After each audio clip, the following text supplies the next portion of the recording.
Hi, good morning, good afternoon, good evening. My name is Cleva and I am a second year student at Tuiwarna Boarding High School. So, a little introduction to what I'm going to talk about today.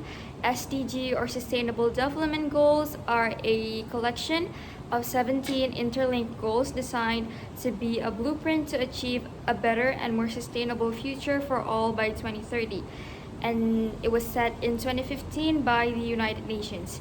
But for today, we're going to go deep into goal number 5, gender equality. So 10 days ago, which is the 25th of November 2020, was actually the International Day for the Elimination of Violence Against Women, and this year's theme is Orange the World: Fund, Respond, Prevent, Collect. Several public events are being coordinated for this year's International Day. Iconic buildings and landmarks will be oranged to recall the need for a violence-free future.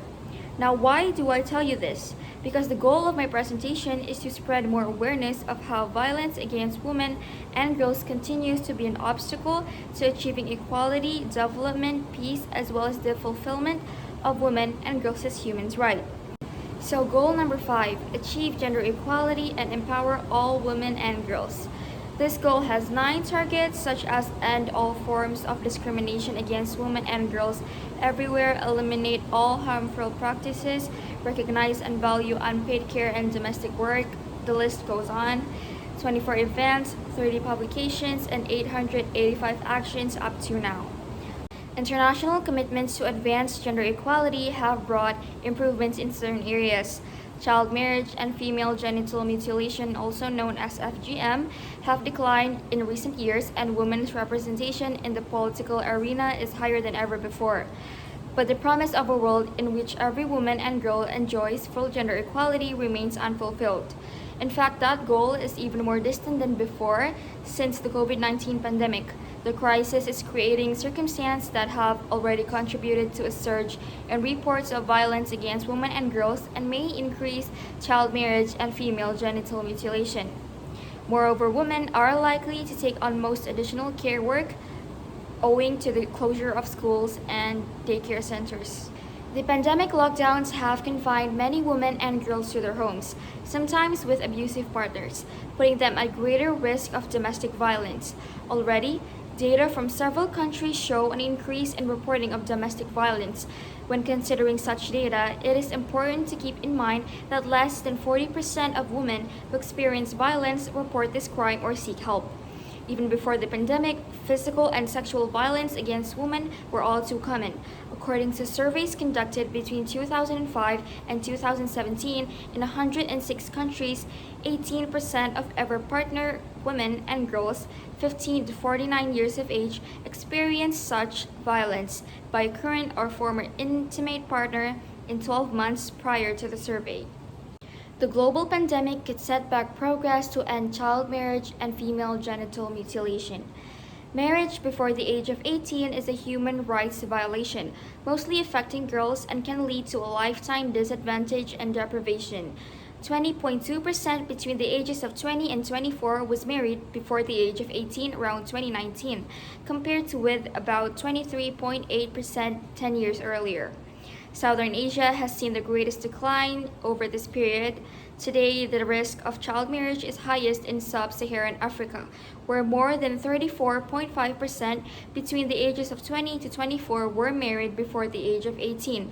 School closures and widening poverty as a result of the pandemic could put more girls at risk. FGM, or female genital mutilation, is another blatant violation of human rights. At least 200 million girls and women have been subjected to FGM in 31 countries where the practice is concentrated.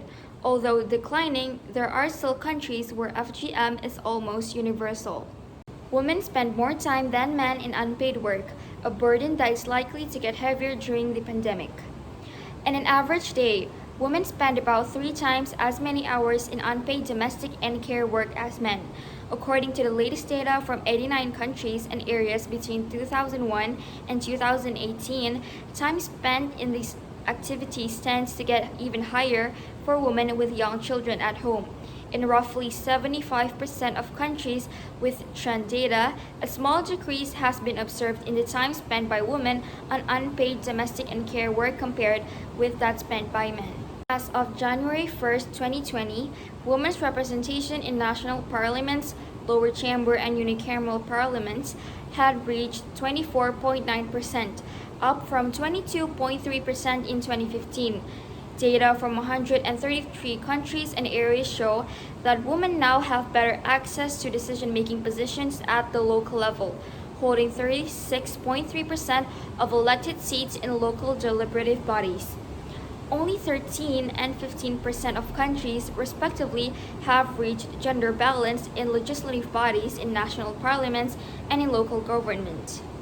In 2019, women represented 39% of the world's workers and half the world's working age population, but only 28% of managerial positions. Women face higher barriers than men in accessing employment, and when they do get a job, they are often excluded from decision-making positions. Here we have some of the examples of what causes gender inequality: lack of legal protections, social mindsets, uneven access to education, and racism. So how do we fix it? How do we promote gender equality in our daily lives? We can watch for signs of domestic violence. We can hire diversity.